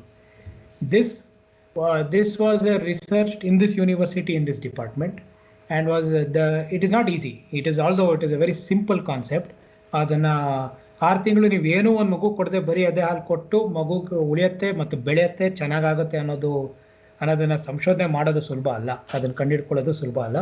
But this they did it in Vietnam war and in other settings later. So ಈ ಒಂದು ಸಂಸ್ಥೆದ background ಒಂಥರ ಒಂದು ಈ ಡೀಪ್ ಕಮ್ಯುನಿಟಿ ಎಂಗೇಜ್ಮೆಂಟಲ್ಲಿತ್ತು, medicine and communities. It's a confluence of medicine and community. So then they also became founders of MSF in other parts of Europe, and hence I got exposed to MSF in this particular department, and I found it to be the right place to suit my outlook of medicine. So what is your outlook on medicine? Well, ಇದಕ್ಕೆ ಬರೋಕ್ಕೆ ಮುಂಚೆ ಒಂದು ಹೇಳ್ತೀನಿ. ಸ್ವೀಡನಿಂದ ಬಂದ ತಕ್ಷಣ ನಾನು MSF ಸೇರಲಿಲ್ಲ. ಇಲ್ಲಿ ಬೆಂಗಳೂರಲ್ಲಿ ಒಂದು ಎಕ್ಸ್ಪೆರಿಮೆಂಟ್ ಮಾಡಿದ್ರು. Rajiv Gandhi university of health sciences ಅವರು ಸೇರಿಕೊಂಡು ಒಂದು ವಿನೂತನವಾದ ದೊಡ್ಡ ಪಬ್ಲಿಕ್ ಹೆಲ್ತ್ ಇನ್ಸ್ಟಿಟ್ಯೂಷನ್ ಮಾಡಬೇಕು ಬೆಂಗಳೂರಲ್ಲಿ ಅಂತ ಒಂದು government, it was the government of Karnataka's initiative. They started initiative called Rajiv Gandhi institute of public health and centre for disease control. ಭಾಳ ಆಕಾಂಕ್ಷೆಗಳು ಇಟ್ಕೊಂಡು ಅದು ಒಂದು ಸ್ಥಾಪನೆ ಮಾಡಿದ್ರು. It didn't get anywhere. So ಇದು 2013 ನಾನು ಸ್ವೀಡನ್ದಾಗೆ ಸ್ಥಾಪನೆ ಆಯಿತು. ಅದಕ್ಕೆ ಡೈರೆಕ್ಟಾಗಿ ಸೇರಿಕೊಂಡೆ. I was the first faculty member to join that institute to start and build it on a international scale. So ಅಲ್ಲಿ 1-2 ವರ್ಷ ಕೆಲಸ ಮಾಡಿದೆ, ಫ್ಯಾಕಲ್ಟಿಯಾಗಿ ಸೇರಿದೆ, ನಂತರ ಅಸಿಸ್ಟೆಂಟ್ ಪ್ರೊಫೆಸರ್ ಆದೆ. ಅದಾಗಿ ಆ ಸಂಸ್ಥೆ ಏನು ಹೆಚ್ಚಿಗೆ ಬೆಳೀಲಿಲ್ಲ, ಇವತ್ತು ಇದೆ, but it is of no good, it is not made anything. ಈ ಸಂದರ್ಭದಲ್ಲಿ ಒಂದು ವಿಷಯ ಹೇಳಕ್ಕೆ ಬರ್ತೀನಿ. ಅಕಸ್ಮಾತ್ ಈ institution as it was envisaged by very big people in Karnataka, big people ಅಂದರೆ well-meaning people in Karnataka, ಅದಾಗಿದ್ದರೆ ಇವತ್ತಿನ Covid management would be entirely different in the country. It was meant for managing such things. It was meant for dealing with such emergencies and many other things. So ಯಾರು ಒಬ್ಬರಿಂದ ಇದು ಬೆಳೀಲಿಲ್ಲ ಅಂತಲ್ಲ, ಹಲವಾರು ಕಾರಣಗಳಿಂದ ಸರ್ಕಾರಕ್ಕೆ ಬೆಳೀಲಿಲ್ಲ. In fact one of the founders of this particular institute is heading the Karnataka task force today. So this was the kind of profile which that institute had, and I was pretty lucky to be the first faculty. But unfortunately it is a failed experiment. ಹಾಗಾಗಿ ಬಿಟ್ಬಿಟ್ಟು ವಾಪಸ್ MSF ಅಲ್ಲಿ ಮೊದಲಿಂದ ನನಗೆ job offers ಇತ್ತು, but ಇಲ್ಲಿ ಒಂದು ಹೊಸ ಪ್ರಯತ್ನ ಪಡೋಣ ಕರ್ನಾಟಕದಲ್ಲಿ ಅಂತ ಬಂದೆ. ಇದು ವರ್ಕೌಟ್ ಆಗಲಿಲ್ಲ, ಸೊ ಹಾಗಾಗಿ MSF ಸೇರಿದೆ. ಇದು MSF ಅಲ್ಲಿ ಅಂದ್ರೆ is it like a full time job ಅಥವಾ ನಿಮ್ದು ವಾಲಂಟಿಯರ್ ವರ್ಕ್ ತರ ಮಾಡೋದಾ in addition to like regular work? MSF is a full-time employer. It is like any other full-time job, gives you all kinds of social security and full-time pay. ಇದಕ್ಕೆ voluntary based ಕೆಲಸ, ಸಾಮಾನ್ಯವಾಗಿ MSF ಅಲ್ಲಿ ಫೀಲ್ಡಲ್ಲಿ ಕೆಲಸ ಮಾಡಲಿಕ್ಕೆ ಯಾವ ವಾಲಂಟಿಯರ್ಸ್ನು ನಾವು ತಗೊಳ್ಳೋದಿಲ್ಲ. ಆಫೀಸಲ್ಲಿ ಇಂಟರ್ನ್ಸ್ ಆಗಿ ವಾಲಂಟಿಯರ್ಸ್ ಬೇಕಾದಷ್ಟು ಜನ ಮಾಡ್ತಾರೆ ಪ್ರಪಂಚಾದ್ಯಂತ. ಆದರೆ ಫೀಲ್ಡ್ ವರ್ಕಲ್ಲಿ ಇದು full time, it's like any other full time job. ಇದು MSF ಆಸ್ ಅನ್ ಎಂಪ್ಲಾಯರ್ ಅಂದ್ರೆ ಡಾಕ್ಟರ್ಸ್ ಈಗ ಅಂದ್ರೆ ತುಂಬಾ ಕಾನ್ಫ್ಲಿಕ್ಟ್ ಝೋನ್ಸ್ ಅಲ್ಲಿ ರಿಸ್ಕಿ ಏರಿಯಾಸ್ ಎಲ್ಲ ವರ್ಕ್ ಮಾಡಬೇಕಾದ್ರೆ how do they ensure your well being and security ಅದೆಲ್ಲ? ರೈಟ್. ಸೊ ಐ ಥಿಂಕ್ ಈ ಆನ್ಸರ್ ಇದಕ್ಕೆ ನಾವು ಉತ್ತರ ಕಂಡುಕೊಳ್ಳಿಕ್ಕೆ ಸ್ವಲ್ಪ MSF ಬಗ್ಗೆ ತಿಳ್ಕೊಂಡ್ರೆ ಇನ್ನೂ ಅನುಕೂಲ. ಅಂದರೆ how it works. So MSF it has evolved as an organization in the form of a medical service organization in areas of conflict and natural or man-made disasters. Right? ಅಂದರೆ ಯುದ್ಧ ನಡೀತಿರುವಂಥ ಜಾಗದಲ್ಲಿ ಅಥವಾ ಇಂಟರ್ನಲ್ ಕಾನ್ಫ್ಲಿಕ್ಟ್ ನಡೀತಿರುವಂಥ ಜಾಗಗಳಲ್ಲಿ ಅಥವಾ ಯಾವುದೋ ಒಂದು ಅರ್ಥಕ್ವೇಕೋ ಫ್ಲಡ್ಸು ಬೇರೆ ಇನ್ಯಾವುದೇ ಒಂದು ನ್ಯಾಚುರಲ್ ಡಿಸಾಸ್ಟರ್ ಆದಂಥ ಟೈಮಲ್ಲಿ ರಿಲೀಫ್ ಆಪರೇಷನ್ಸ್ ಮಾಡಲಿಕ್ಕೆ ಮಾಡೋವಂಥ ಸಂಸ್ಥೆ MSF. ಸೊ ಕಾನ್ಫ್ಲಿಕ್ಟ್ ಏರಿಯಾಸಲ್ಲಿ ಹೆಚ್ಚಿಗೆ ಕೆಲಸ ಮಾಡ್ತಾರೆ. ಆಲ್ಮೋಸ್ಟ್ 80% ನಮ್ಮ ಆಪರೇಷನ್ಸು ನಡೆಯೋದು conflict areas all over the world. ಈ ಕಾನ್ಫ್ಲಿಕ್ಟ್ ಏರಿಯಾದಲ್ಲಿ ಏನಾಗುತ್ತೆ ಅಂದರೆ 2 ಅಥವಾ 3, 4, 5 ಪಾರ್ಟಿಗಳು ಯುದ್ಧ ಮಾಡ್ತಿರ್ತಾರೆ, ಗಲಾಟೆ ಮಾಡ್ಕೋತಾ ಇರ್ತಾರೆ, ಜಗಳ ಮಾಡ್ತಿರ್ತಾರೆ. ಕಾನ್ಫ್ಲಿಕ್ಟ್ ಅಂದರೆ ಯಾವಾಗಲೂ ಈ ಪುಲ್ಫೈಸರ್ ಬಾಂಬ್ಗಳು, AK-47 ತಂದು ಬಾಂಬರ್ಗಳು ತಂದು ಬಾಂಬ್ ಮಾಡೋವಂಥದ್ದು ಮಾತ್ರ ಕಾನ್ಫ್ಲಿಕ್ಟ್ ಆಗೋದಿಲ್ಲ. ಈವನ್ ವಿತೌಟ್ ಆರ್ಮ್ಸ್ ಕೂಡ ಕಾನ್ಫ್ಲಿಕ್ಟ್ ನಡೀತದೆ, ಸಾಕಷ್ಟು ಕಾನ್ಫ್ಲಿಕ್ಟ್ ನಡೆಯುತ್ತೆ. ಈ ಕಾನ್ಫ್ಲಿಕ್ಟ್ ನಡೆಯುವಂತಹ ಸಂದರ್ಭಗಳಲ್ಲಿ ಏನಾಗುತ್ತೆ, health care which is basic for life, ಅದು that will be neglected. Sometimes it is neglected as a result of conflict. ಅಂದರೆ ನಾವು 2 ಸಮುದಾಯ ಯುದ್ಧ ಮಾಡ್ತಿರಾಗ ಈ ಹೆಲ್ತ್ ಕೇರ್ ನಾವು ಯೋಚನೆ ಮಾಡ್ಲಿಕ್ಕೆ ಆಗೋದಿಲ್ಲ. ಅಥವಾ ಸಮಟೈಮ್ಸ್ ಇಟ್ ಈಸ್ ಪರ್ಪಸ್ಫುಲ್. ಈಗ ನಾನು if I am against my own people, I will deny health care to my own people as a tool of conflict. So ಹಾಗಾಗಿ ಸಾಕಷ್ಟು ಜನ who are neutral, who have nothing to do with the conflict, ಅವ್ರಿಗೇನು ಈ ಜಗಳದಲ್ಲಿ ಏನಾಗಬೇಕಾಗಿರಲ್ಲ, ಅವ್ರು they will suffer and of course they will die. ಈ Vietnam war is a typical example, ಎಲ್ರಿಗೂ ಗೊತ್ತಿರೋವಂಥದ್ದು. ಚೈನಾ ಮತ್ತು ಯುನೈಟೆಡ್ ಸ್ಟೇಟ್ಸ್ ಮಧ್ಯೆ ನಡೀತಿದ್ದಂಥ ಗಲಾಟೆಯಲ್ಲಿ ಸೌತ್ ವಿಯೆಟ್ನಾಮೀಸು ನಾರ್ತ್ ವಿಯೆಟ್ನಾಮೀಸ್ ಸಿಕ್ಕಾಕೊಂಡಿದ್ರು. ಸೊ ಇಂಥ ಸಂದರ್ಭದಲ್ಲಿ ಇಂಥ ಜನಕ್ಕೆ ಟು ಸಸ್ಟೈನ್ ದೇರ್ ಲೈಫ್ ಒಂದು ಹೆಲ್ತ್ ರಿಲೀಫ್ ಅಥವಾ ಹೆಲ್ತ್ ಕೇರನ್ನು ನಾವು MSF ಪ್ರೊವೈಡ್ಸ್. ಸೊ ಇದು ಹೆಲ್ತ್ ಕೇರ್ ಅಂತಂದ್ರೆ ಜನರಲ್ ಮೆಡಿಕಲ್ ಹೆಲ್ತ್ ಕೇರ್ ಅಲ್ವಾ? ಅಂದ್ರೆ as opposed to red cross where you tend the wounded in the conflict ಅದಾ ಅಥವಾ ನ್ಯೂಟ್ರಲ್ ಆಗಿರುವಂತ ಜನರಿಗೆ ಬೇಕಾಗಿರೋ regular day to day medical care ಅದ್ರ ಮೇಲೆ ಫೋಕಸ್ ಮಾಡೋದಾ? ಇಟ್ ಎನ್ಕಂಪಾಸಸ್ ಎವ್ರಿಥಿಂಗ್, ಎಲ್ಲಾನು ಇದೆ. ಅದು ನೀಡ್ ಮೇಲೆ ಹೋಗುತ್ತೆ. Right from general basic health ಇಂದ ಹಿಡಿದು ಮೆಟರ್ನಲ್ ಆ್ಯಂಡ್ ಚೈಲ್ಡ್ ಹೆಲ್ತ್ ಇಂದ ಹಿಡಿದು up to the level of plastic surgery, wounded surgery, ಅದು ಕೂಡ ಮಾಡಲಾಗುತ್ತೆ. ಆ್ಯಂಡ್ ನಾವು ಒಂದು ಕಾನ್ಫ್ಲಿಕ್ಟ್ ಜಾಗದಲ್ಲಿ ಇಳಿದಾಗ ಬರೀ ಜನರಿಗೆ ಮಾಡ್ತೀವಿ, ಬರೀ ಸಾಮಾನ್ಯ ಜನರಿಗೆ ಮಾಡ್ತೀವಿ, ಸಿವಿಲಿಯನ್ಸ್ಗೆ ಮಾಡ್ತೀವಿ ಅಂದರೂ ಆಗೋದಿಲ್ಲ. ಎಸ್, wounded ಸೋಲ್ಜರ್ಸ್ ಬಂದೇ ಬರ್ತಾರೆ, ಎಲ್ಲ ಕಡೆ ಪಾರ್ಟಿಗಳಿಂದನೂ ಬರ್ತಾರೆ, all parties, all sides. So ಅಂಥ ಟೈಮಲ್ಲಿ we do not deny health care to anybody because of who they are. ನೀವೇನೇ ಆಗಿರ್ಬೋದು, ನಿಮಗೆ ಹೆಲ್ತ್ ಕೇರ್ ಖಂಡಿತ ಒಂದು ಸಮಾನವಾದ ಹೆಲ್ತ್ ಕೇರ್ ಸಿಗುತ್ತೆ, ಒಂದೇ ಥರ ಹೆಲ್ತ್ ಕೇರ್ ಸಿಗುತ್ತೆ. ನೀವು ಯಾವುದೋ ಒಂದು ಈ ಜಾತಿಯವರು, ಈ ಧರ್ಮದವರು, ಅಥವಾ ಬೇರೆ ಆರ್ಮಿನವರು, ಅಥವಾ ಆಪೋಸಿಟ್ ಪಾರ್ಟಿನವರು ಆಗಲಿ, ಆರ್ ರೆಬೆಲ್ ಕಡೆಯವರಾಗಲಿ, ನೀವು ರೆಬೆಲ್ ಅವ್ರು ಇರ್ಬೋದು, or any other say political affiliation ಅವ್ರು ಇರ್ಬೋದು, or you may be minority groups, transgenders, whatever it is, irrespective of who you are a human being, you will get health care. That is the principle on which we work. So ಯಾವ ಥರ health care ಕೊಡ್ತೀವಿ, it is need based, not what we can, what is needed. ನಿಮಗೆ plastic surgery ಮಾಡಬೇಕಾ, 5 ದಿನದಲ್ಲಿ ಒಂದು operation theatre ಪ್ರಪಂಚದಲ್ಲಿ ಎಲ್ಲಿ ಬೇಕಾದ್ರೂ ಸೆಟ್ ಮಾಡೋಷ್ಟು ಕೆಪಾಸಿಟಿ ಈಗ MSF ಇದೆ. ಅದನ್ನು ಮಾಡ್ಲಿಕ್ಕೆ ಸಾಧ್ಯ ಇದೆ.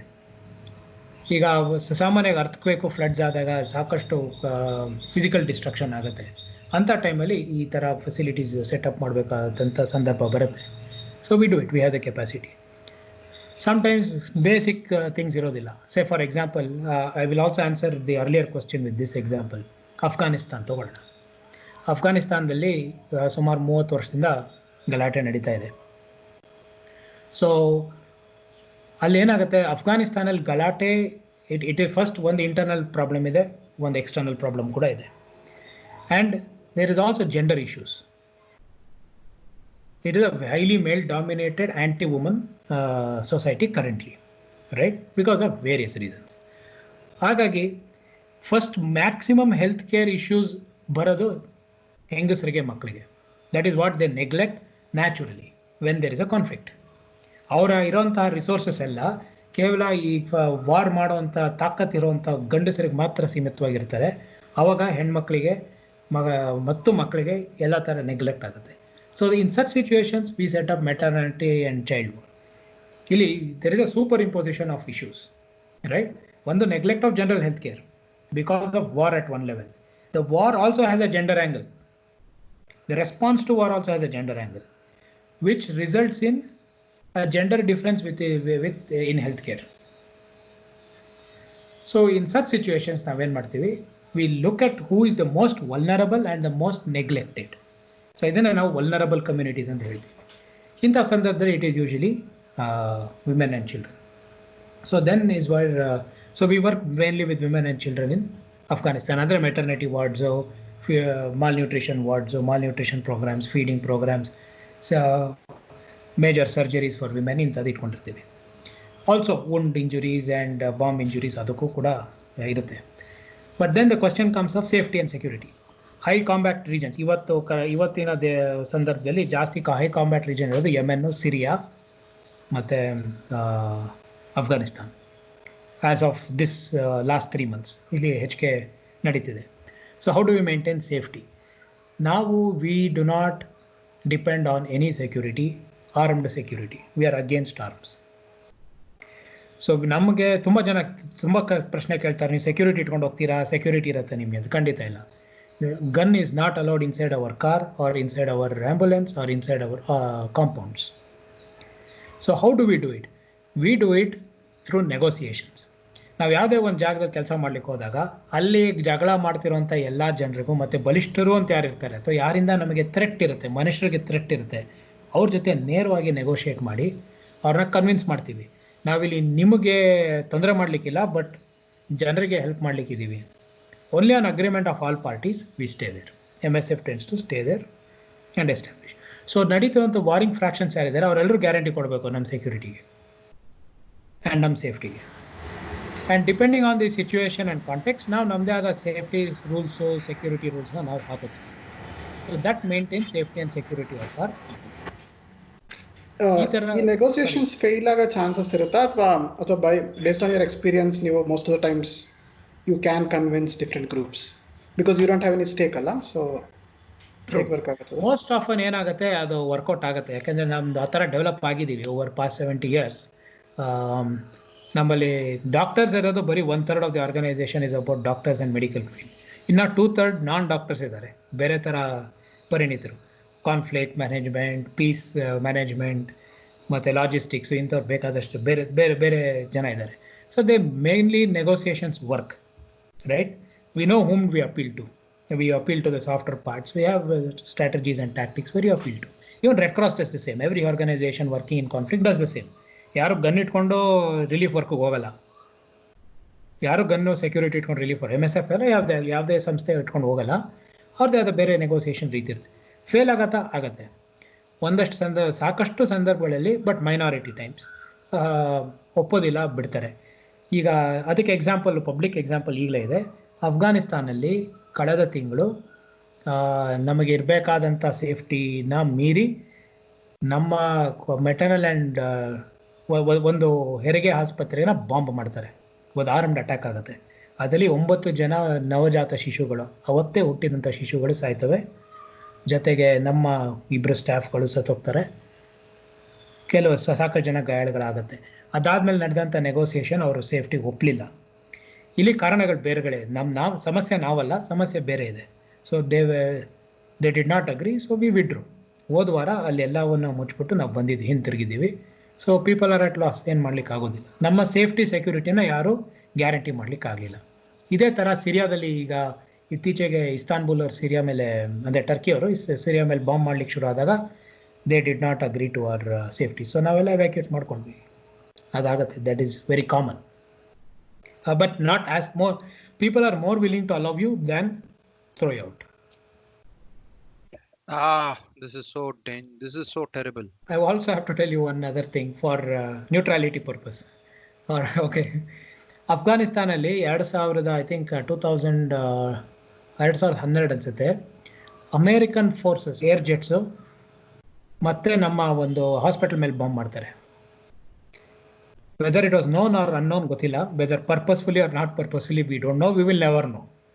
But Barack Obama the very next day he called us and apologized and gave a public apology on this. Anyway, that's a different story. But even then we withdraw from Afghanistan because the warring party Americans, they are not ready to give safety when they bomb from the high skies, right? And even if it was a mistake, they are not able to spot a hospital from the top. So in such a scenario we had withdrawn. So it happens from all the directions. Yeah. Hey, Himanshu, I mean, these are very, very terrible instances.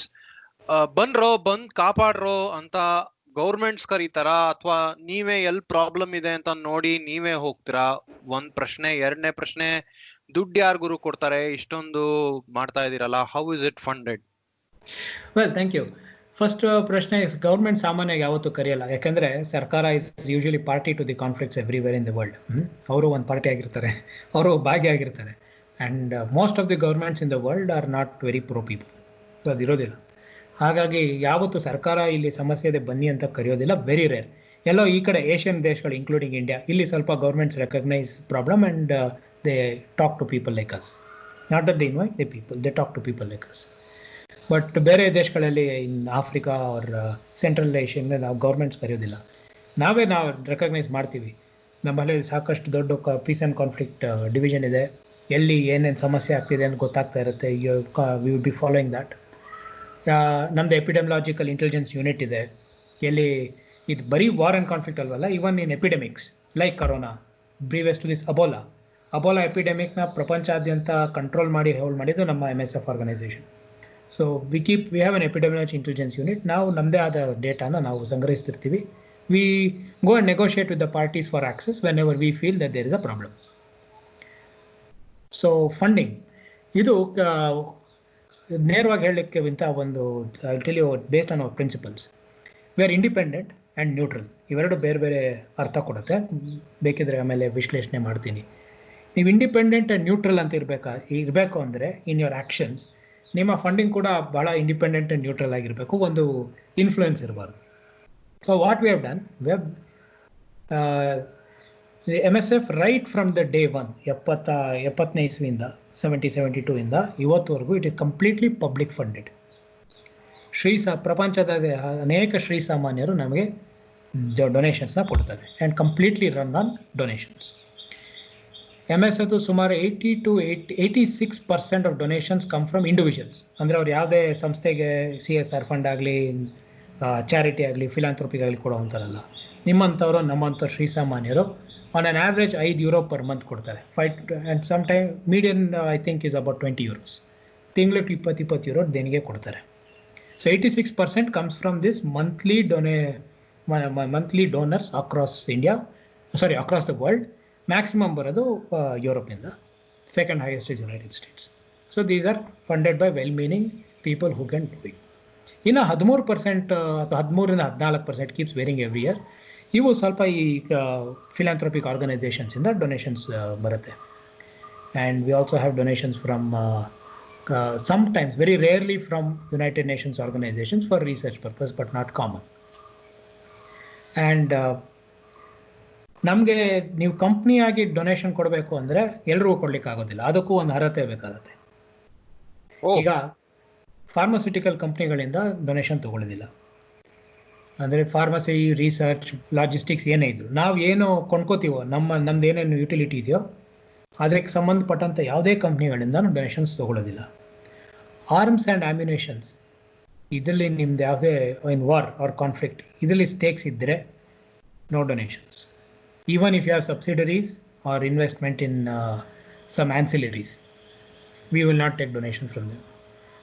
Likewise, mining companies or mining equipment companies, oil companies, drills.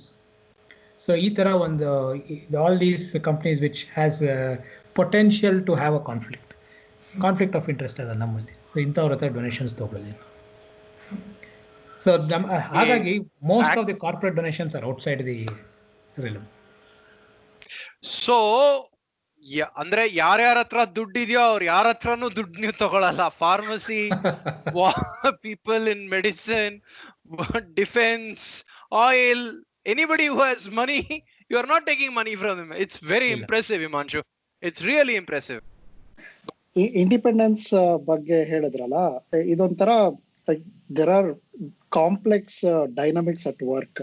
ಈಗ just because there is no major donor, as an organization you can be independent ಅಂತ.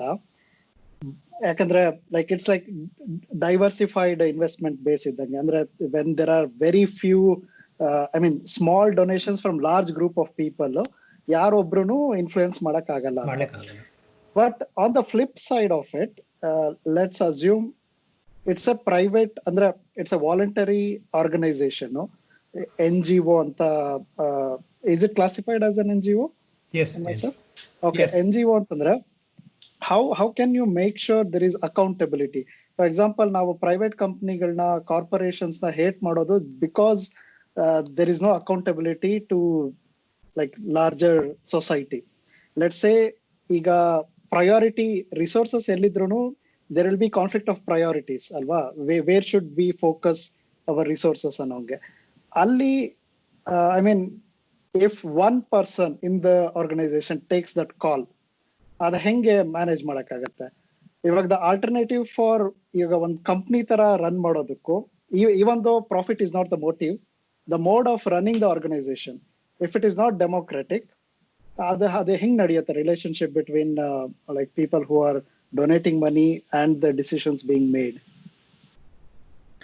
Well, a very interesting question, and I think ನನ್ನ ಅಭಿಪ್ರಾಯದಲ್ಲಿ MSF ಒಂದು democracy space ಅಲ್ಲಿ ಒಂದು experiment. It is a unique experiment to test tools of democracy ಅಂತ ನನಗೆ ಅನ್ಸುತ್ತೆ. ಈಗ MSF ನಮ್ಮಲ್ಲಿ 2 ವಿಭಾಗ ಇದೆ. This is important for accountability. ಒಂದು ಆಪರೇಷನ್ಸ್, ಕೆಲಸ ಮಾಡೋರು. ಎರಡನೇದು ಗವರ್ನೆನ್ಸ್. ನಾವು ಈ ಗವರ್ನೆನ್ಸ್ ಏನಿದೆ, this is an elected body. The entire governance body structure is elected. This is elected by a particular a group of members. ಯಾರು ಬೇಕಾದ್ರೂ ಮೆಂಬರ್ ಆಗ್ಬೋದು MSF. It's like an association, right? So it is called association. MSF association ಅಂತ ಕರಿತೀವಿ. ಪ್ರತಿ ದೇಶ ಅಥವಾ ಒಂದು ಗುಂಪಿನ 3-4 ದೇಶಗಳಿಗೆ ಸೇರಿ ಒಂದು ಅಸೋಸಿಯೇಷನ್ ಇರುತ್ತೆ. ಸೊ ಈ ಅಸೋಸಿಯೇಷನ್ಗೆ member ಆದಂಥವರು with different qualifications, they vote the governance structures. And this governance structures, just like United Nations, we also have an assembly. Namdo ಒಂದು assembly ಇದೆ. And there are various other smaller committees which look into accountability of the operations. So accountability ಅಂದಾಗ ಬರೀ financial accountability ಒಂದೇ ಅಲ್ಲ, ideological accountability important. And principle based accountability. ನಾವೇನು 4-5 ಪ್ರಿನ್ಸಿಪಲ್ನ ನಾವು declare ಮಾಡ್ಕೊಂಡಿದ್ದೀವಿ, independent, neutral, impartial ಅಂತ.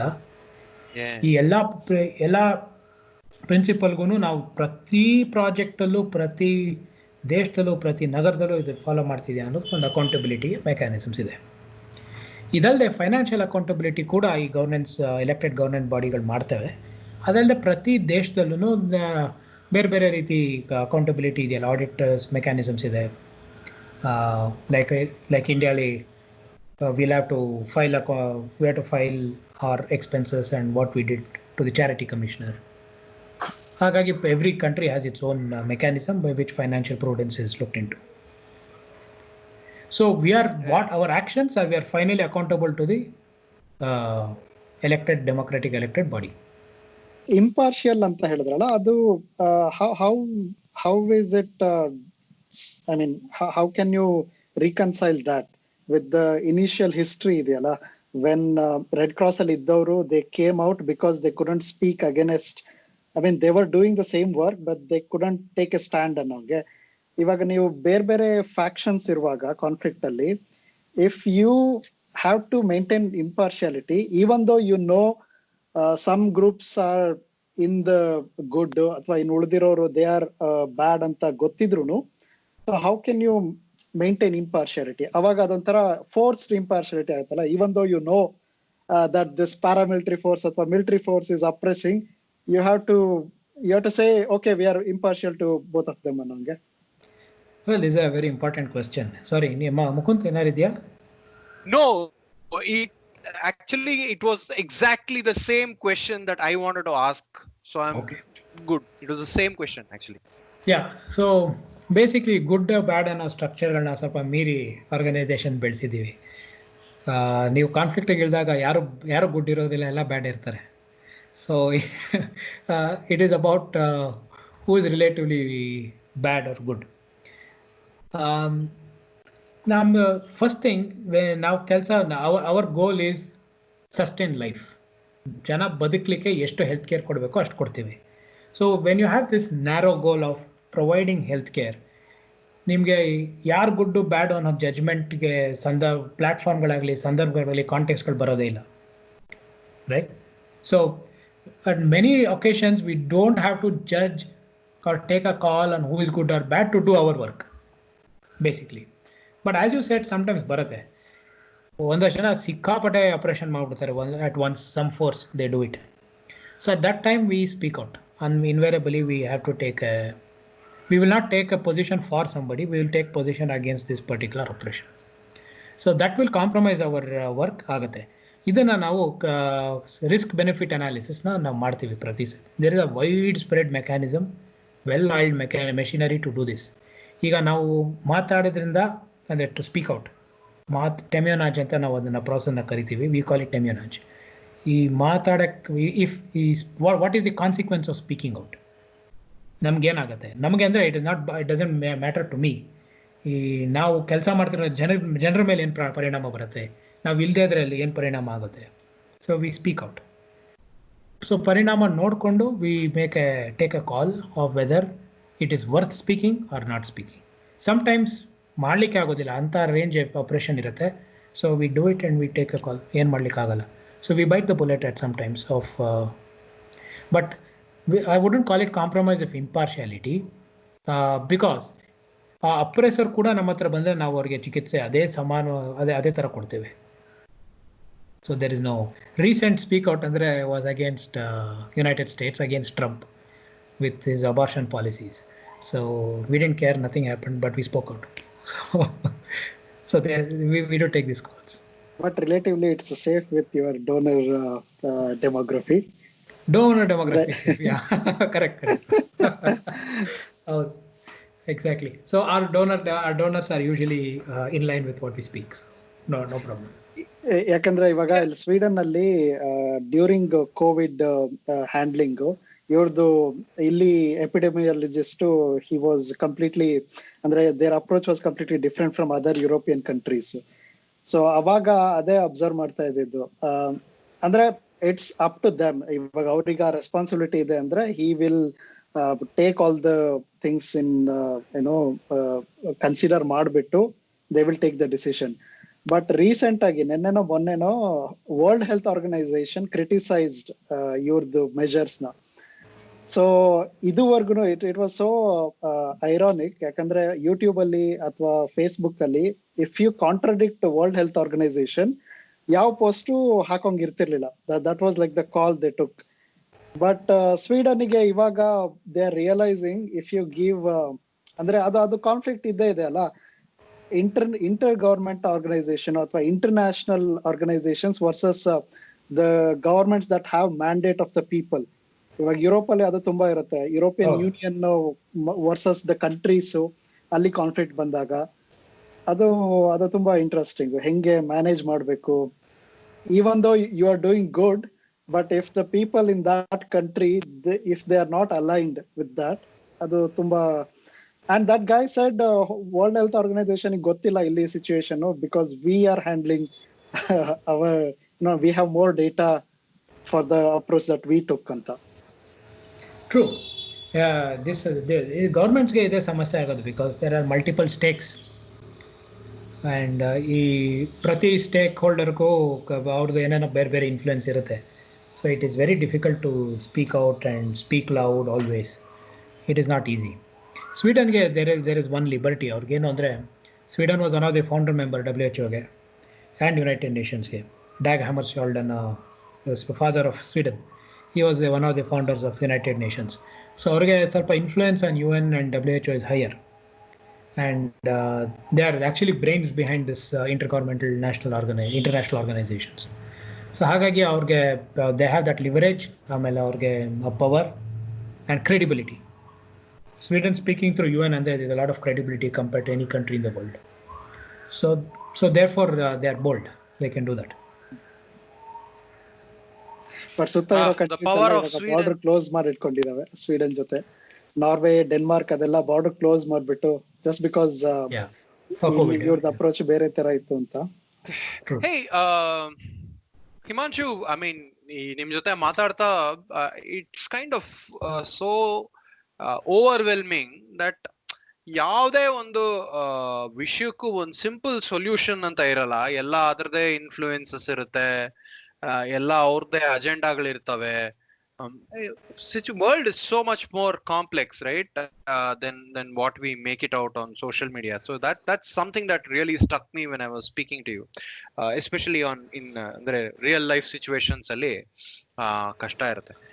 ಬಟ್ ಇವಾಗ ಇಂಡಿಯಾಗ್ ಬಂದ್ರೆ ಮೆಡಿಕಲ್ ಸೈನ್ಸ್ ಫ್ರಾಂಟಿಯರ್ ಏನ್ ಮಾಡ್ತಾರೆ? I know that they work in Kashmir, they work in north East. What exactly do you do? All right. ಇಂಡಿಯಾಲಿ MSF ಭಾಳ ಬೇರೆ ಒಂದು ಸ್ವಲ್ಪ ಡಿಫ್ರೆಂಟ್ ರೋಲ್ ಇದೆ, because we don't have bloody wars here, thankfully. V don't have a high conflict, highly charged situation, thankfully. Except on social media though. Okay, social media is a different hollow space, but so in India we work in Jammu Kashmir. Yakandre Jammu Kashmir is a conflict zone since whatever X number of years. Manipur, Chhattisgarh, Telangana, Bhadrachalam area, where there is a conflict between the state and the Naxalites. And ಕೆಲವು ಅಷ್ಟೇ ಅಲ್ಲದೆ, conflict ಅಲ್ಲದೆ ಒಂದಷ್ಟು we have small number of projects where we work with poverty, where you find there's a little of social conflict. This is just on the humanitarian side. So adagi we work in Patna for neglected diseases. Ali leishmaniasis anta ಒಂದು ಹಳೆ ಕಾಲದ ಕಾಯಿಲೆ ಇದೆ. There are only 13,000 people with leishmaniasis in India, about 13 to 20,000 people. So ಅದಕ್ಕೆ government has neglected the disease completely. So we work in. What is that disease? Leishmaniasis ಅಂತ, visceral leishmaniasis. So it is a disease with ಒಂದು ಸೊಳ್ಳೆ ತರ ಒಂದು ಕ್ರಿಮಿ ಕಚ್ಚೋದ್ರಿಂದ ಬರುತ್ತೆ from soil. And ಅದರಲ್ಲಿ ಬೇಸಿಕ್ಲಿ ಮಲ್ಟಿ ಆರ್ಗನ್ ಫೇಲಿಯರ್ ಆಗಿ ಜನ ಸತ್ತೋಗ್ತಾರೆ. It is a very long drawn process. ಒಂದೇ ಸತಿ ಸಾಯೋದಿಲ್ಲ, ಬೇಕಾದಷ್ಟು ಬೇರೆ ಬೇರೆ ಥರ ಕಾಯಿಲೆ ಫೇಸಸ್ಗಳಿಗೆ ಹೋಗಿ they die. It is like elephantiasis, what ever we see. It is almost eradicated. It was ತುಂಬ ಇತ್ತು ದೇಶದಲ್ಲಿ, ಈಗಿಲ್ಲ. ಸೊ ನಾವು ಇಟ್ ಈಸ್ ನೆಗ್ಲೆಕ್ಟೆಡ್ ಇಲ್ಲದೆ ಇರೋದ್ರಿಂದ. ಆಮೇಲೆ ಸಾಮಾನ್ಯವಾಗಿ ಇದು ಅತಿ ಬಡವ್ರಿಗೆ ಮತ್ತು ತೀರಾ ವಲ್ನರಬಲ್ ಪಾಪ್ಯುಲೇಷನ್ಸ್ಗೆ ಬರೋದು. ಅಂದರೆ what you say the marginalised communities in who have very little access to livelihood, ಅವರಲ್ಲಿ ಹೆಚ್ಚಿಗೆ ಕಾಣುತ್ತೆ. ಅವರಲ್ಲಿ ಬೇರೆ ರೀತಿ ಕಾಯಿಲೆಗಳು ಜಾಸ್ತಿ ಇರುತ್ತೆ, HIV ಮತ್ತು ಅನೇಕ ಸೇ ಮಲೇರಿಯಾ, ಮಾಲ್ನ್ಯೂಟ್ರಿಷನ್ ಇವೆಲ್ಲ ಹೆಚ್ಚಿಗೆ ಆಗಿದ್ದು ಇವ್ರಿಗೆ they will be very hopeless situation. And since these people are marginalized communities to begin with, ಇವರಲ್ಲಿ ಇಷ್ಟೋ 3-4 ಥರ ಕಾಯಿಲೆಗಳು, ಕೋ-ಇನ್ಫೆಕ್ಷನ್ಗಳಿದ್ದಾಗ they get treatment nowhere. And ನಮ್ಮ ಡೆಮೋಕ್ರಸಿ ಇಸ್ ಎ ಯುಟಾಲಿಟೇರಿಯನ್ ಡೆಮೋಕ್ರಸಿ. ಅಂದರೆ ಹೆಚ್ಚಿಗೆ ಜನಕ್ಕೆ ಏನು ಇರುತ್ತೆ, ಹೆಚ್ಚಿಗೆ ಜನದ ಒಪಿನಿಯನ್ ಏನಿರುತ್ತೆ, ಹೆಚ್ಚಿಗೆ ಜನಕ್ಕೆ ಏನು ಕಷ್ಟ ಇರುತ್ತೆ ಅದನ್ನು ಟಾರ್ಗೆಟ್ ಮಾಡಲಿಕ್ಕೆ ಇರ್ತಾರೆ. ಅದಕ್ಕೆ ಟಾರ್ಗೆಟ್ ಮಾಡಕ್ಕೆ ಡಿಸೈನ್ ಆಗಿರೋದು ನಮ್ಮ ಇಂಡಿಯನ್ ಡೆಮೋಕ್ರಸಿ. ಸೊ ಈಗ ಕರೋನಾನು ನೀವು ತಗೊಂಡ್ರೆ, what people think that way the government is responding, right? Any government would have done the same. So this is when you know a good number of people get neglected who do not fit into the large populations. So ಈಗ ಜನಕ್ಕೆ diabetes, hypertension, ಬೇರೆ ಬೇರೆ ಥರ ಕಾಯಿಲೆಗಳ ಸಮಸ್ಯೆ ಥರ ಕಾಣುತ್ತೆ. ಆದರೆ there are lot number of people who suffer from other diseases which are neglected. So we work with these communities in Patna. Likewise, XDR TB ಅಂತ ಒಂದು ವೆರೈಟಿ TB ಇದೆ, extremely drug resistant tuberculosis. We work with them in Mumbai. So ನಾನು basically ನಾನು work ಮಾಡೋದು ಬರೀ conflict zones ಅಲ್ಲಿ, but there are other teams who work in these poverty zones. So zone ಅಂದ್ರೆ ಎಲ್ಲೆಲ್ಲಿ ವರ್ಕ್ ಮಾಡಿದ್ರಾ? ಈ ಮೂರು ಜಾಗ, in Kashmir, Manipur, basically north east Manipur. We use to work in Nagaland, but ನಾವ್ ಓನ್ಲಿ ಇನ್ ಮಣಿಪುರ್, ಛತ್ತೀಸ್ಗಢ. ಆಮೇಲೆ ಡೆಲ್ಲಿಲಿ ಸೋಷಿಯಲ್ ಕಾನ್ಫ್ಲಿಕ್ಟ್ ಥರ ಒಂದು we have done. I am leading, or rather MSF is doing a very unique experiment in providing medical care to sexual and gender-based violence victims.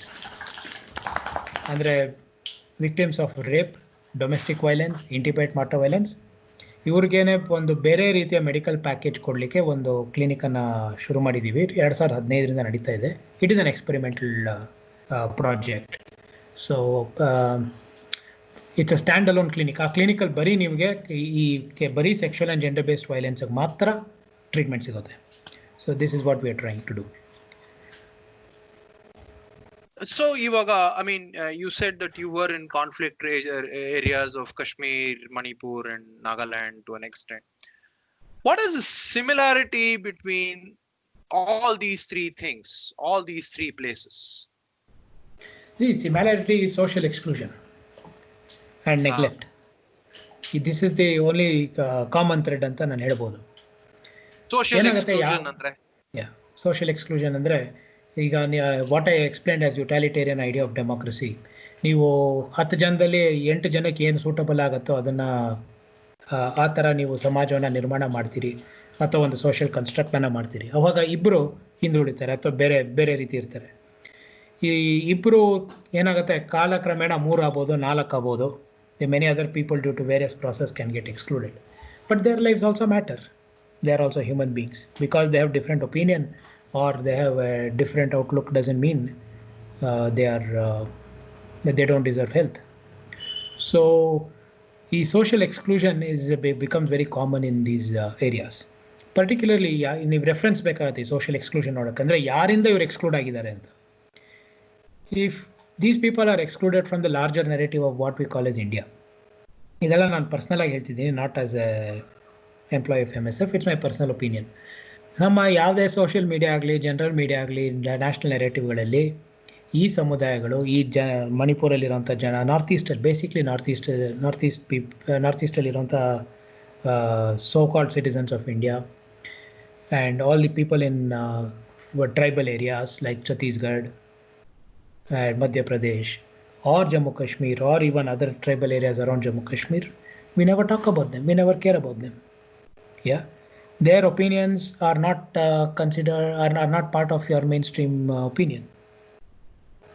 So this is something what I see. They are quite disconnected. Their issues are not discussed. They are quite disconnected from what we think is India.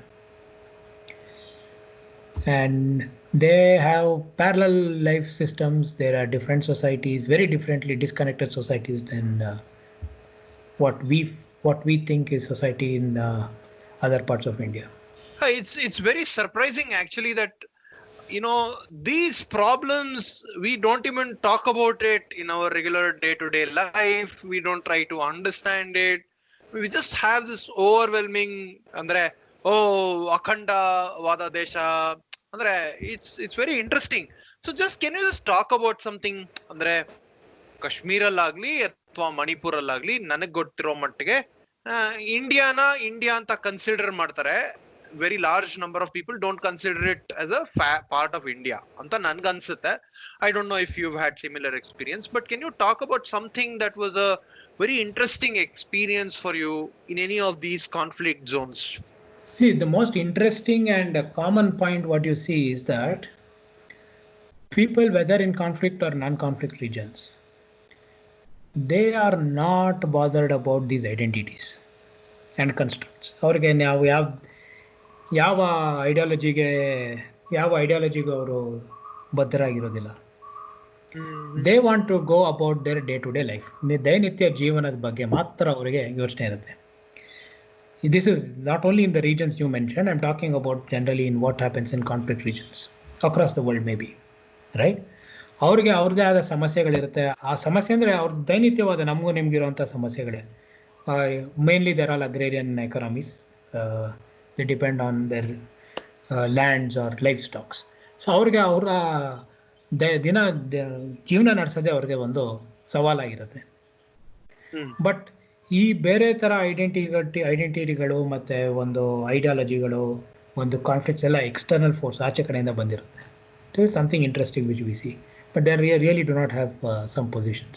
But there is one other interesting thing what I see is ಈ chronic ಕಾನ್ಫ್ಲಿಕ್ಟ್ಸ್ಗಳೇನಿದೆ ಈ ನಮ್ಮ ದೇಶದಲ್ಲಿ ಇರೋಂಥ 4 ಜಾಗ ಮತ್ತು ಆಫ್ರಿಕಾಲಿ ಒಂದಷ್ಟು ರಾಜ್ಯಗಳಲ್ಲಿ, like democratic republic of ಕಾಂಗೋಸ್, ಇಲ್ಲಿ 30-40 ವರ್ಷಗಳ ಕಾಲ. So when there is a conflict for a very long time, the societies get involved in it. They become party to it. This is my observation. ಅವ್ರಿಗೆ ಯಾವುದೋ ಒಂದು ಕಡೆ they will start developing Stockholm syndrome ಅಂತಲ್ಲ, ಆ ಥರ they will start developing an idea. Because they have over 40 years, they're forced to choose the worst of the oppressor. The better of the oppressor. Yeah. So then you tend to go towards one particular idea, or one or the other particular idea. Like in Northeast, there is no one. There are no 2 parties in a conflict. In any party, there are 3 or 4 or 6 or 7, and the government usually is not a party to any of those conflicts. Alina intertribal warfare samasyagalide, right? So this is something which I have interestingly observed, and this makes it difficult for them to come out of the conflict. Give us an example. I mean, ಅಂದ್ರೆ ವರ್ಷಾನ್ಗಟ್ಲೆಯಿಂದ ಯಾವುದೋ ಯುದ್ಧ ಅಥವಾ ಈ ತರ ಸಂಘರ್ಷದ ಮಧ್ಯೆ ಅವರು ಒಂದು ಯಾರು ಕಮ್ಮಿ ಅಪ್ರೆಸ್ ಮಾಡ್ತಾರೋ ಅಥವಾ ಒಂದು ಐಡಿಯಾಲಜಿಕಲ್ ಸಿಮಿಲಾರಿಟಿ ಇರುತ್ತೋ ಅವ್ರನ್ನ ಸಪೋರ್ಟ್ ಮಾಡ್ತಾರೆ ಅಂತ ನೀವು ಹೇಳ್ತಿದ್ದೀರಾ ಅಲ್ವಾ? That's what you are saying, right? Have I understood you correctly? What supports their life better, they support them. Okay. ನನ್ಗೆ ಯಾವ್ದಾನ ಒಂದು ಎಕ್ಸಾಂಪಲ್ ಕೊಡಕ್ಕಾಗತ್ತಾ? Can you just give me some example of it? ಈ 3 ರೀಜನ್ಗಳನ್ನು ಬಿಟ್ಬೇಡ. ಓಕೆ, ಕರ್ನಾಟಕದ ನಾನು ನಿಮ್ಗೆ example ಕೊಡ್ತೀನಿ, which is ಎಲ್ಲ ಕಡೆ ಇದಕ್ಕೂ ಅನ್ವಯಿಸುತ್ತೆ. ಕರ್ನಾಟಕದಲ್ಲಿ ಸುಮಾರು 2095 ಇಸ್ವಿಯಿಂದ ಈಚೆಗೆ ಈ ನಕ್ಸಲ್ ಮೂವ್ಮೆಂಟ್ ತುಂಬಾ ಹೆಚ್ಚಿಗೆ ಆಯ್ತಾ ಬಂತು ನಮ್ಮ ಪಶ್ಚಿಮ ಘಟ್ಟದಲ್ಲಿ. ಕೊನೆಗೊಂಡಿದ್ದು ಈ ಕುದುರೆಮುಖ ಏರಿಯಾಲಿ. ಅವಾಗ ಈಗ governments responded by branding a few people as Naxal sympathisers. ಇವತ್ತು ಕೂಡ ಸಿಂಪಥೈಸರ್ಸ್ ಅಂತ ಇದ್ದಾರೆ. ಅಂದ್ರೆ people who sympathise with the ideology of Naxals or whatever. It is a very vague definition. ಅದಕ್ಕೆ ಹೊಸದಾಗಿ ಅರ್ಬನ್ ನಕ್ಸಲ್ ಅಂತಾನೂ ಆಗಿದೆ. So these are all very vague definitions. So why in a very developed state like Karnataka, where governance structures are so present, Panchayat Raj is so active, still there was such a armed rebellion against the state? ಈ ಪ್ರಶ್ನೆನ ನಾವು ಹಾಕಬೇಕು. ಯಾಕೆಂದ್ರೆ is again because of a long term neglect by the state. ಈಗ ಅಲ್ಲಿನಂತ ಜನ basically Kudremukh ಮತ್ತೆ ಸುತ್ತಮುತ್ತಿದಂಥ ಜನ, ಅವರ ಲೈವ್ಲಿಹುಡ್ಗೆ ನೀವೇನು ಹೇಳಿದ್ರಿ, ಗೌರ್ಮೆಂಟ್ನ ನಂಬಬೇಕು, ಪಂಚಾಯತ್ ರಾಜ್ ಸಿಸ್ಟಮ್ ತಂದ್ರಿ, ಎಲೆಕ್ಷನ್ ಮಾಡಿ ಅವ್ರು they will take care of your interests. Fine, they did it. But then at some point in time they felt, ನಾನು ಹೇಳಿದ್ದ, they felt that the government is not taking care of their interests. ಯಾವಾಗ when it came up, when the question arose of relocation due to the National Park Act 1987 ಅಲ್ಲಿ ಬಂದಿದ್ದು, ಅದನ್ನು ಆಮೇಲೆ ಜಾರಿಗೆ ತಂದರು, that they wanted to relocate people because they converted certain areas into a national park. So ನೀವು relocation ಅಂದಾಗ question of livelihood arises ಅಲ್ವಾ? ನಾವು ಇತ್ತೀಚೆ ಇಷ್ಟು ದಿವಸ ನಾವು ಬಂದಂಥ ಜೀವನ ಕ್ರಮನೇ ಬದಲಾಯಿಸಬೇಕಾಗಿದೆ. So these people thought that government will negotiate this interests. ಇಲ್ಲಿ ಯಾವುದೋ ಥರ್ಡ್ ಪಾರ್ಟಿ ಲ್ಯಾಂಡ್ನ ತೋತಾ ಇಲ್ಲ, ಗೌರ್ಮೆಂಟೇ ತೊಗೊಂಡು ಇದನ್ನು ಕ್ಲಿಯರ್ ಮಾಡ್ತಿದ್ದಾರೆ. But government might have given, of course, the government gave a lot of offers to them, but it did not meet their interests over a period of time. And then government ಮೇಲೆ ನಂಬಿಕೆ ಬರಲಿಕ್ಕೆ ಅಥವಾ ಒಂದು credibility factor ಅಂತ ಇರುತ್ತೆ ನೋಡಿ, ಅದನ್ನು ನೀವು ಟೆಸ್ಟ್ ಮಾಡ್ಲಿಕ್ಕೆ ಹೋದರೆ they often refer to what happened in previous cases like that Linganamakki dam area ಮತ್ತು ಶಿವಮೊಗ್ಗ ಕಡೆ ಆದಂಥ ಸಾಕಷ್ಟು ಲ್ಯಾಂಡ್ ಅಕ್ವಿಸಿಷನ್ ಟೈಮಲ್ಲಿ ಏನಾಯಿತು ಅಂತ ಪ್ರಶ್ನೆ ಕೇಳಿದ್ರು. ವೇರ್ ದೇ ಅಡಿಕ್ವೇಟ್ಲಿ ರಿಹ್ಯಾಬಿಲಿಟೇಟೆಡ್, ಅವ್ರಿಗೆ ಲೈವ್ಲಿಹುಡ್ ಪ್ರೊಟೆಕ್ಷನ್ ಸಿಗ್ತಾ? The answer was incomplete. So basically people had insecurity with their own elected government, that their interests will not be met, right? And hence ಏನು ಮಾಡಿದ್ರು, ಅವರ ಲೈವ್ಲಿಹುಡ್ ಪ್ರೊಟೆಕ್ಟ್ ಮಾಡೋರು ಯಾರಿದ್ದಾರೆ? You had another group of ideologists, armed ideologists, who had arms, who said that we are going to give you a better protection. And this happened over a period of time. So naturally they went, probably they supported to some extent the people who are promising them the livelihood today. ಜನರಿಗೆ ಯಾವತ್ತು ನೋಡಿ, ಒಂದು difference between higher level politics and local politics is, local politics always ನನ್ನ ಎಕ್ಸ್ಪೀರಿಯನ್ಸಲ್ಲಿ ಅವರು ಇವತ್ತು ನಾಳೆ ನಾಡಿದ್ರ ಬಗ್ಗೆ ಯೋಚನೆ ಮಾಡ್ತಾರೆ. ಇವತ್ತಿನ ಊಟ, ನಾಳೆ ಊಟ, ನಾಡಿದ್ದು ಊಟ. ಬಟ್ ದೂರದಲ್ಲಿ ನಿಂತ್ಕೊಂಡು ನಾವು 10 ವರ್ಷ, 20 ವರ್ಷ, 50 ವರ್ಷಕ್ಕೆ ಪ್ಲಾನಿಂಗ್ ಮಾಡ್ತೀವಿ. You might have sold a dream, the government might have sold a dream to these people. ನೋಡಿ, ನೀವು ರೀಲೊಕೇಟ್ ಆದರೆ ನಿಮ್ಗೆ ಅಷ್ಟೊಂದು ಒಳ್ಳೊಳ್ಳೆ, ನಿಮ್ಗೆ ಇನ್ನೂ ಒಳ್ಳೆ ಜಾಗ ಸಿಗುತ್ತೆ, ಮಕ್ಕಳಿಗೆ ಎಜುಕೇಷನ್ ಸಿಗುತ್ತೆ, ಕಾಡಿಂದ ನಾಡಿಗೆ ಬರ್ತೀರಿ, ಇಂಜಿನಿಯರ್ಗಳಾಗ್ತೀರಿ, ರಿಸರ್ವೇಷನ್ ಕೊಡ್ತೀವಿ. True, it may all be true, it has happen. ಈಗ ನೀವು BR ಹಿಲ್ಸ್ನ ವೆಕೇಟ್ ಮಾಡಿಸಿದ್ರು, ಅಲ್ಲಿ ಆಚೆ ಬಂದವರು ಸುಮಾರು ಜನ ಚೆನ್ನಾಗೇ ಇದ್ದಾರೆ, BR ಹಿಲ್ಸಿಂದ, ಬಿಳಿಗಿರಂಗನ ಬೆಟ್ಟದಿಂದ ಬಂದಂಥವ್ರು. So I'm not saying government is wrong. I'm not saying the government is incomplete or they don't do anything. But it is not done to the extent where people believe it. ಅವ್ರಿಗೆ ನಂಬಿಕೆ ಹುಟ್ಟಿಸೋಂಥ ರೀತಿಯಲ್ಲಿ ಅದು ಯಾವತ್ತೂ ಈ ಪ್ರಕ್ರಿಯೆ ಆಗಲೇ ಇಲ್ಲ. ಹಾಗಾಗಿ ಅವ್ರಿಗೆ ಹೆಚ್ಚಿಗೆ ಇವತ್ತು ನಾಳೆ ನಾಡಿದ್ದು ಪ್ರೊಟೆಕ್ಟ್ ಮಾಡ್ಲಿಕ್ಕೆ ಆಗುವಂಥವ್ರು these extreme left wing ideologues with arms were present front of you. ನಿಮ್ಮ ಪಕ್ಕ ಕೂತಿದ್ದಾರೆ, ನಿಮ್ಮ ಪಕ್ಕದಲ್ಲಿ ಕೂತಿದ್ದಾರೆ, ನಿಮ್ಮ ನಾಳೆ ನಾಡಿದ್ದಿನ ಸಮಸ್ಯೆಗಳನ್ನ ಅವ್ರು ಬಗೆಹರಿಸೋಕ್ಕೆ ತಯಾರಿದ್ದಾರೆ. So this over a period of time, if it happens, naturally you will develop all sorts of sympathies towards your oppressors. Actually ಅದು ಅಲ್ಲಿ ಏನು ಯುನೀಕ್ ಅಲ್ಲ. ಈಗ ನಮ್ಮ ಇಟಲಿನಲ್ಲಿ ನ್ಯೂಸ್ ರಿಪೋರ್ಟ್ಸ್ ಎಲ್ಲ ಬರ್ತಾ ಇತ್ತಲ್ಲ, ಇಟಾಲಿಯನ್ ಗವರ್ಮೆಂಟ್ ಎಲ್ಲೆಲ್ಲಿ ಫೇಲ್ ಆಗಿತ್ತು to handle Covid situation, Italian mafia stepped in ಅಂತ. It's like the mafia was doing the better work than the government. So ಹಂಗೇನೆ ಜನಕ್ಕೆ when you ಅದೇ ಯಾವಾಗಲೂ ಹೈರಾರ್ಕಿ ಇರುತ್ತಲ್ಲ, ಮ್ಯಾಸ್ಲೋವ್ಸ್ ಹೈರಾರ್ಕಿ ಆಫ್ ನೀಡ್ಸ್. ನಮಗೆ first survival, hunger ಅದು clear ಆದ್ರೆ you go to the next hierarchy of needs. So ಜನಕ್ಕೆ ಅದೇ ಇಲ್ಲ ಅಂದ್ರೆ, ಇವಾಗ ಅದೇ ಹೇಳ್ತಾರೆ, ಸದ್ದಾಂ ಹುಸೇನ್ ಇದ್ದಾಗ may be there was no democracy, but still ನಮಗೆ ಲೈವ್ಲಿಹುಡ್ ಇತ್ತು, ಸೆಕ್ಯೂರಿಟಿ ಇತ್ತು, ಲಾ ಅಂಡ್ ಆರ್ಡರ್ ಇತ್ತು ಅಂತ. ಸೊ ಹೊರಗಡೆ ಇರೋ ಜನಕ್ಕೆ ವಿ ಗೇವ್ ಯು ಡೆಮೋಕ್ರಸಿ, ನಿಮಗೆ ಯಾಕೆ ನಮ್ಮನ್ನ ಅಪ್ರಿಶಿಯೇಟ್ ಮಾಡಲ್ಲ ಅಂತ. ಸೊ ಅದು ಆಕ್ಚುಲಿ ಪ್ರಾಬ್ಲಮ್ ಆಗುತ್ತೆ. True. And solution to this also was demonstrated by Karnataka. 2003 ಮತ್ತು 2005 ನಡುವೆ ಒಂದು ಕಮಿಟಿ ಮಾಡಿದ್ರು. ನಾನು ಹೆಸರುಗಳು ತಗೊಳ್ಳೋದಿಲ್ಲ, ಬೇಕಿದ್ರೆ ಆಮೇಲೆ can. So this committee went down to this Kudramukh area, right? And they really engaged with people.